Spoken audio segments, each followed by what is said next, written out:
జగిత్యాల జిల్లా నుంచి ఇవాళ ప్రధాన వార్తలు ఒకసారి పరిశీలిస్తే జగిత్యాల జిల్లా వ్యాప్తంగా సర్పంచుల ముందస్తు అరెస్టుల పర్వం జిల్లా వ్యాప్తంగా కొనసాగింది. జగిత్యాల రూరల్ అలాగే అర్బన్ మండలాలతో పాటు కోరుట్ల, ధర్మపురి, మెట్పల్లి ఇలా అనేక ప్రాంతాల్లో కూడా సర్పంచులను ముందస్తుగా అరెస్ట్ చేశారు. ఎందుకంటే తమ పెండింగ్ బిల్లులను విడుదల చేయాలంటూ కూడా వాళ్ళు ఇవాళ సచివాలయం అలాగే అసెంబ్లీ ముట్టడికి వెళ్తున్నటువంటి నేపథ్యంలో వాళ్ళని ముందస్తుగా అరెస్ట్ చేసి వారందరినీ కూడా నిర్బంధించారు. తమ బిల్లులు తక్షణమే విడుదల చేయాలంటూ ఈ సందర్భంగా తాజా మాజీ సర్పంచులైతే కోరారు.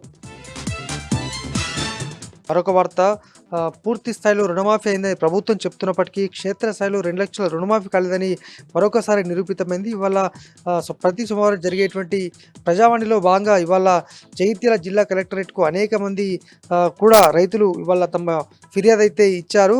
తమకు అన్ని అర్హతలు ఉండి 2 లక్షల లోపే రుణం తీసుకున్నప్పటికీ తమకు రుణమాఫీ కాలేదు, తక్షణమే తమ సమస్య పరిష్కరించాలని ఈ సందర్భంగా కలెక్టర్ను కోరారు. అయితే అధికారుల వద్దకు వెళ్తే బ్యాంకుల వద్దకు వెళ్తే అధికారుల చుట్టూ తిరగలేక తామంతా కూడా తమతో కావట్లేదని ఈ సందర్భంగా వాళ్ళు నేరుగా కలెక్టర్ని కలిసి ఫిర్యాదు చేశారు. మరి 2 లక్షల రుణమాఫీ పూర్తయిందని ప్రభుత్వం చెప్తున్నా మరి ఎందుకు కాలేదో ఈ సందర్భంగా చెప్పాల్సిన అవసరం ఎంతైనా ఉందని అయితే రైతులు కోరుతున్నారు.